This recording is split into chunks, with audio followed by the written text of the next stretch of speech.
17 different pitchers started for the New York Mets in 2025. Only 12 of them are actual starters.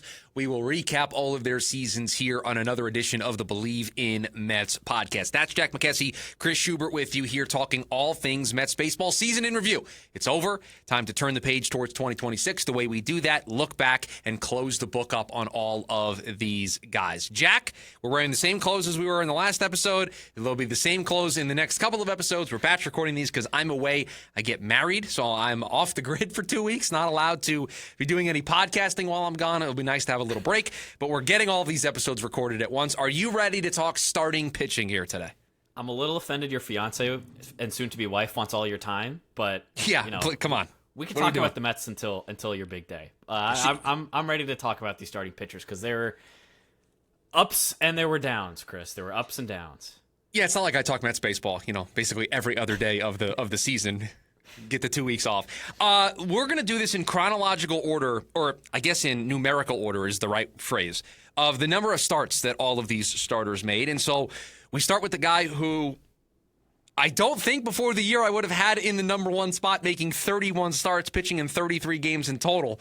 But how about Clay Holmes, who went 12-8 with a 3.53 ERA through 165 and 2/3 innings? I mean, Jack, he had the great start in game 161, right, to set things up for the Mets in game 162.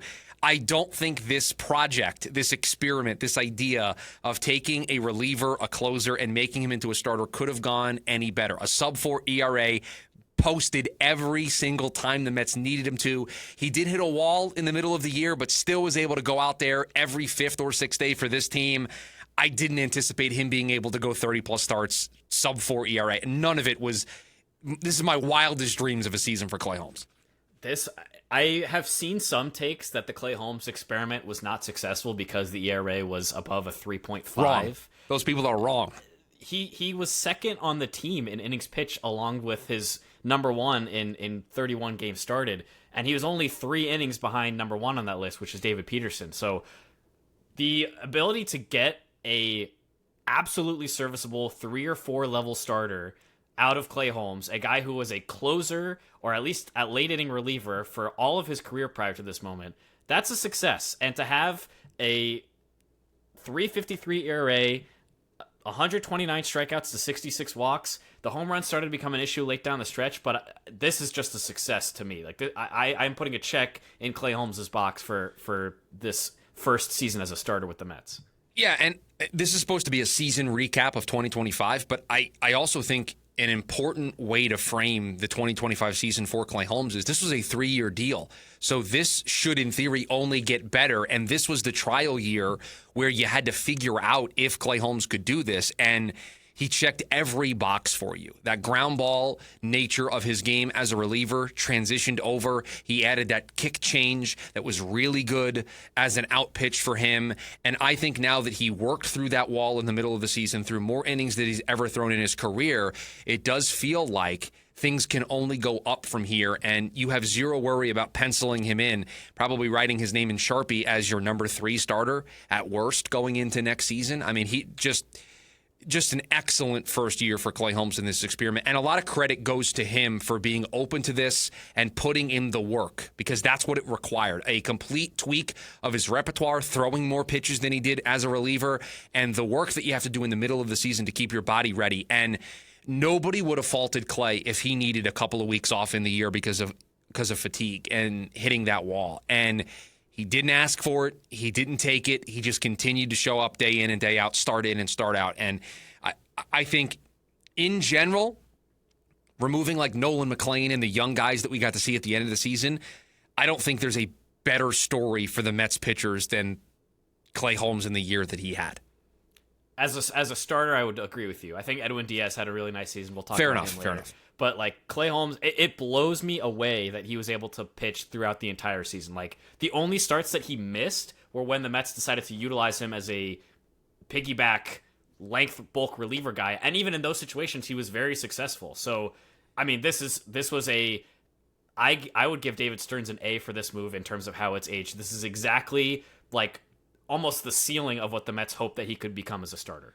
Yeah, and I Bleav that the two times he wasn't a starter and he was a reliever were either the day that he was supposed to start or the day after, and they might have pushed him back a day. There wasn't an entire skipping of his spot in the rotation because of fatigue, so it was just some roster gymnastics over the course of the season. So, yeah, and the only guy who threw more innings than Clay Holmes for the Mets this season as a starter is our next guy up, David Peterson.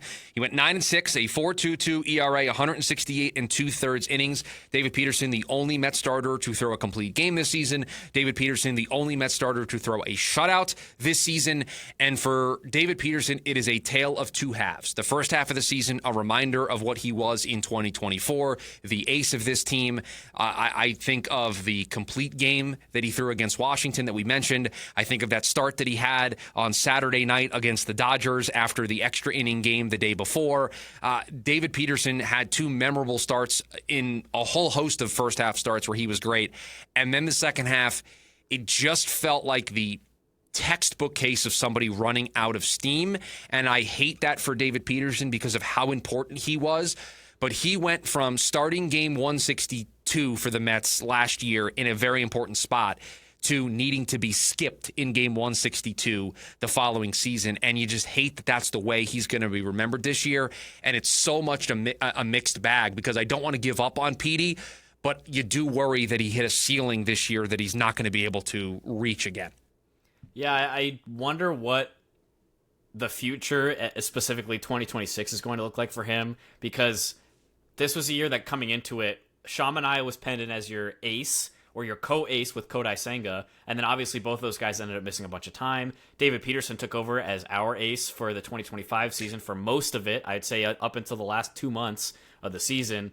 And I mean, you said he led the team, or he was the only Met to throw a shutout this year. He's one of the only players in all of baseball to throw a shutout this year. His one complete game shutout tied for the major league lead this season. And I mean, the amount of innings he was able to give this team when most of the starting rotation was struggling through the middle part of the season, and his ability to come in and be a stopper and pitch those 6, 7, 8, even that 9 inning outing to save the bullpen.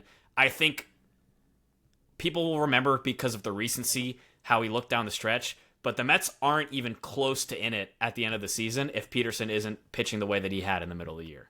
An all-star in the first half, and that's forgotten about, right? Because of just how bad it went. And hopefully it's a learning opportunity for Peterson and whoever the new pitching coach is for next season. And hopefully the Mets get the proper reinforcements for the rotation next year in whatever way, shape, and form that looks like. Because I do think part of it was Petey exerted himself so much in that first half because he felt like he needed to put the entire pitching staff on his back. And he did. And it just felt like under all of that pressure, he crumbled. And I don't want to put all of that on him, but it leaves a sour taste in your mouth with the way things ended.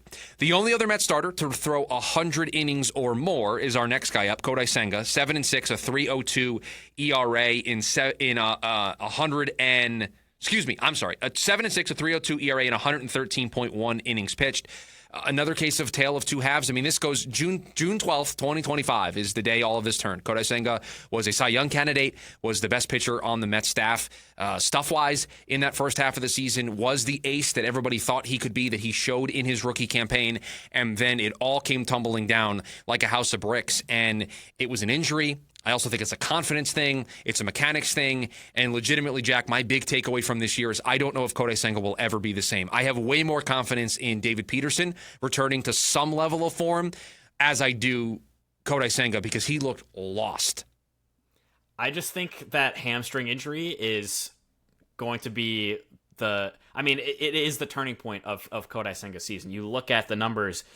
After he returned from his injury in mid-July, he was a 5.90 ERA pitcher through his final 9 games, and the fact that he still finished the season with an ERA just above 3 is kind of a credit to how well he pitched for the first half of the year. And, I mean, I said it earlier, we entered the season thinking that he was going to be one of the Mets' aces this year. He pitched like an ace. I just think the hamstring injury led to a mechanics issue, and he even said, I Bleav, in one of his post-season press availability sessions, like, even when I went back to AAA to try to figure out my mechanics, I wasn't able to get my body moving the way that I wanted it to. And I want to have more faith than you do that he is able to return to his ace level form. I am encouraged by the fact that he now has an entire offseason to recover fully from that hamstring and figure out what's going on with his mechanics, because he is still, we saw it in the one start that he had in 2024. We saw it in the first half of the season that he had this year. He is still a guy that can be an ace. The hamstring thing is extremely frustrating, just as the calf thing was last season. But the fact that he was able to return after all of the frustrations of 2024 and pitch like he did for the first 3 months of 2025, I think gives me a lot of hope going forward that as long as he gets through this offseason healthy, as long as he's able to fix whatever mechanically was going on, while they're not, trying to press him into a postseason push, I think he can return to form.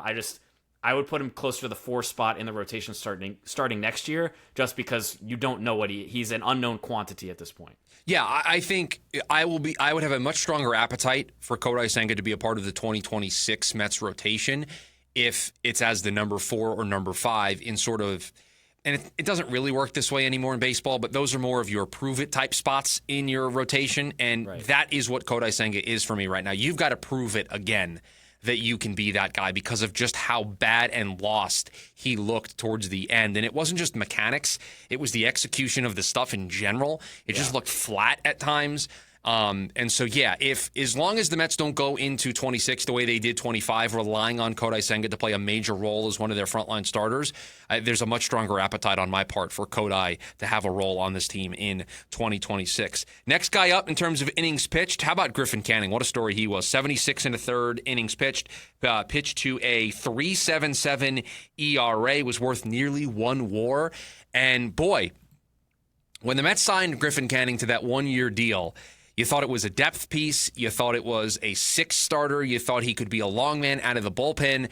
Because of some injuries, he found himself in the opening day rotation, and the Mets just said, hey, throw your fastball less, throw your off-speed stuff more, and it was a recipe that led Griffin Canning to be one of the more reliable starters here for the Mets until he went down with that Achilles injury, and unfortunately, he won't be on the Mets in 2026. Don't know where he's going to play in 2026, if at all, but for those 76 and a third innings, Jack, he was one of the Mets' best starters.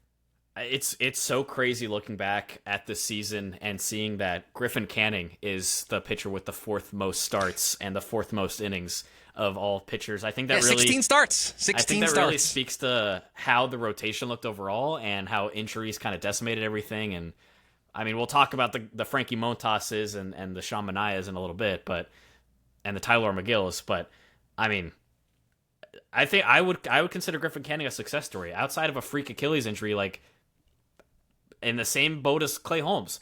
Perfectly serviceable 3 or 4 starter this season in that first 2 months of the season, and it got to the point down the stretch there, Chris, where I was thinking, man, I kind of wish Griffin Canning were still around to give us some of those 5 to 6 inning starts and get this team back into a position where the rotation is keeping the team in games.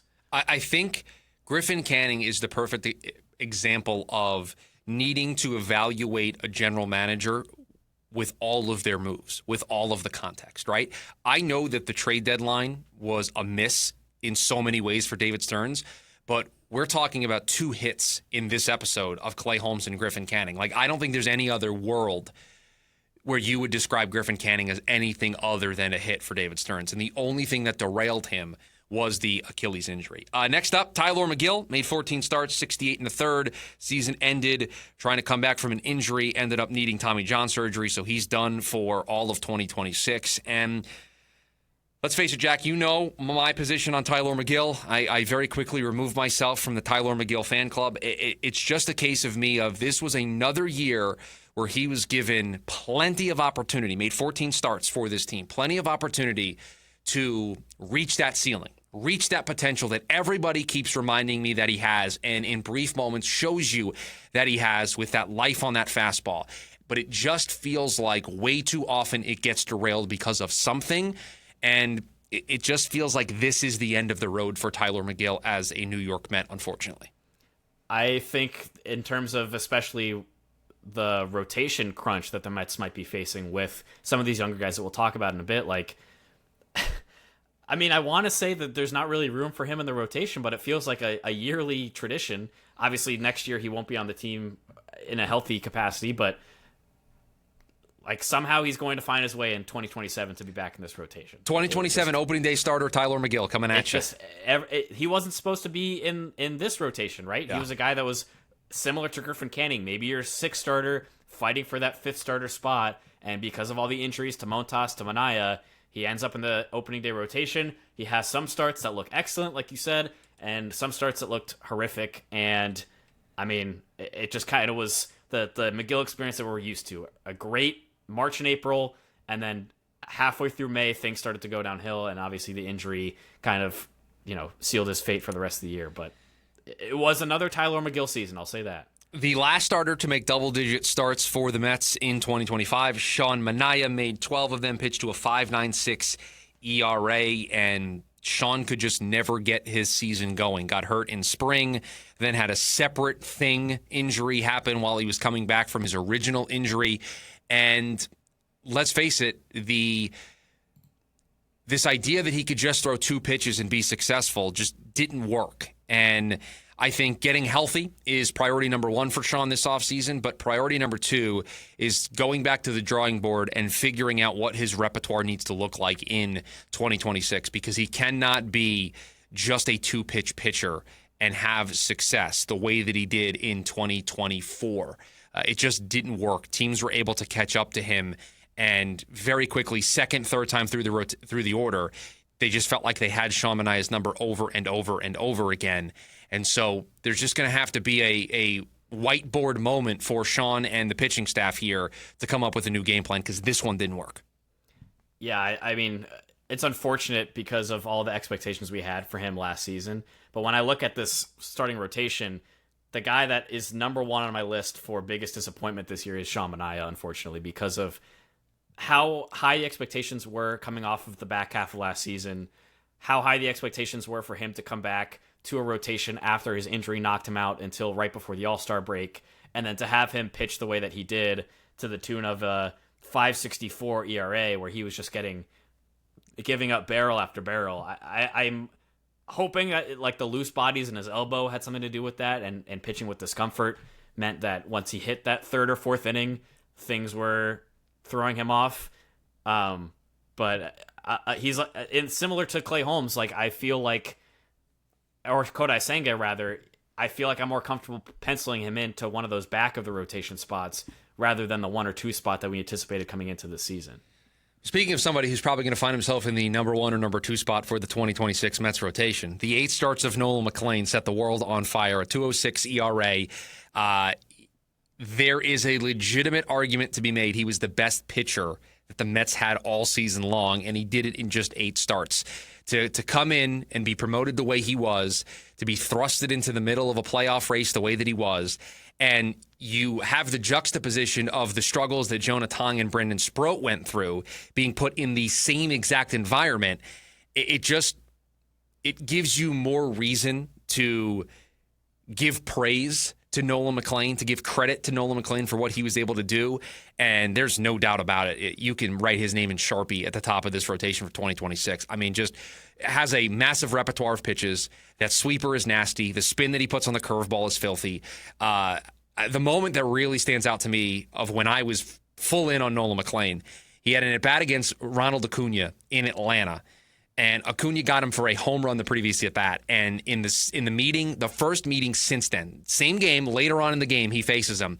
And he gets Acuna on 90, I think it was either 97 or 98, up and in, and he makes Acuna look silly. And that, to me, showed he's not afraid to go after anybody, no matter the context, no matter the situation. And that's when it was like, okay, that's an ace. Like, that is an ace-level type performance. And he was great for this team. And it was only 8 starts, but boy, it was the proof, I think, of what the Mets are trying to build with their pitching lab, with their player development. I don't think you can say enough great things about Nolan McLean this year. I'm with you. I don't really have too much to add there. I think he had established himself as the would-be number 1 starter in a playoff series if the Mets had made it. No doubt about it. Far and away. His stuff was just absurd. Like, everything that he had in his repertoire was working by the end of the season.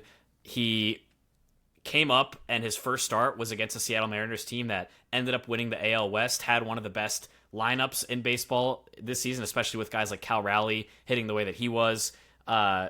He had to start against the Phillies, was one of his first 3 starts, the Braves, and to have the run that he had to end the season, I mean, start in Detroit. The start in Detroit was great. great. Detroit, like for all the questions that we have about Brandon Sproat and Jonah Tong after some of their struggles, Nolan McLean passed his first test, his first rookie debut with flying colors. We mentioned that Clay Holmes and Griffin Canning are hits on the David Stearns resume. One of the big misses on David Stearns' resume is Frankie Montas. The 2-year, $34 million deal. Frankie Montas made 7 starts, 33 2/3 innings, a 6.68 ERA. They had to move him to the bullpen. Then he got shut down with an injury. This was just a complete mess for the Mets, and this move didn't work out at all. Yeah, you said it. I don't have much to add there. Frankie Montas was a massive disappointment, from the injury to coming back and giving you 4 okay performances and then just completely falling off a cliff and getting pulled from the rotation as a result. We can bunch the next 2 guys together. It's Jonah Tong and Brandon Sproat. They made a combined 9 starts here. Tong made 5, pitched to a 4.31 ERA. Sproat made 4, pitched to a 2.8 ERA. And I think the way that I want to recap this is McLean, I think, is in a class of himself among these 3 guys. I think Sproat is in a better spot to be a part of the 2026 rotation earlier. I think Tong showed that he has the highest ceiling, perhaps, with the stuff profile, but still has a long way to go. I think he has some of the same tendencies or issues as Sean Manaea. It feels like he's just a 2-pitch pitcher, and he needs to add something. And that feels like an offseason project. Start of the year down in Syracuse, down in AAA, and then is ready to be a late add in the second half of the season if need be. But your thoughts on the other 2 young guys that made starts for the Mets down the stretch? I mean, a lot of good and then a decent amount of bad, right? Like, these are guys that we had questions about, and I felt like kind of got thrust into unfair situations, especially with the expectations that Nolan McLean kind of set up for these young guys with how dominant he was when he reached the major league level. I think there were flashes of really great things from both of them. Jonah Tong specifically, he is only 22 years old. I think he's going to be a really good pitcher in a year or 2. But he definitely needs a little bit more seasoning in AAA. I think it was just a lot of expectation and a lot of pressure just kind of out of nowhere to have him get promoted twice in the span of a year, and for Sproat kind of having the struggles in the first half of his AAA season to come up. I'm excited to see what these guys have. This just wasn't the year for them quite yet, the way that it was for Nolan McLean. Paul Blackburn made 4 starts for the New York Mets. The only one that I can remember is the 5 scoreless in his season debut back in June against the Dodgers. That's the only one that stands out to me. And that's the only one that we really need to remember. That was a really fun time for Mr. Blackburn, and wish him the best. And yes, there were a bunch of other players who made starts for the Mets. Huascar Brazoban, Bleav Tidwell, Chris Davinsky, Reed Garrett, Brandon Waddell, Justin Hageman. We will get to the relievers when we do the reliever show. And for Bleav Tidwell, he made 2 starts and then he got traded. Doesn't feel like should be part of the season recap here for the Mets. That's it. 162 games worth of starts recap there for you. And we can close the book on the starters for 2025. Next up for us, we will look at the bullpen arms, the relievers. And boy, were there a lot of them. I'm not sure how we're going to get to the important ones and what we're going to and who's going to be. I don't even know. You're just going to have to come back and see how we put together this relievers episode. In the meantime, please rate, review, subscribe to the podcast wherever you get your podcast. You want to watch the show, Jack McKessie on YouTube, McKessy is the place to be. Starters, book closed. Relievers next up for us later on in the week. We'll talk to you then. Until next time, let's go Mets. Let's go Mets.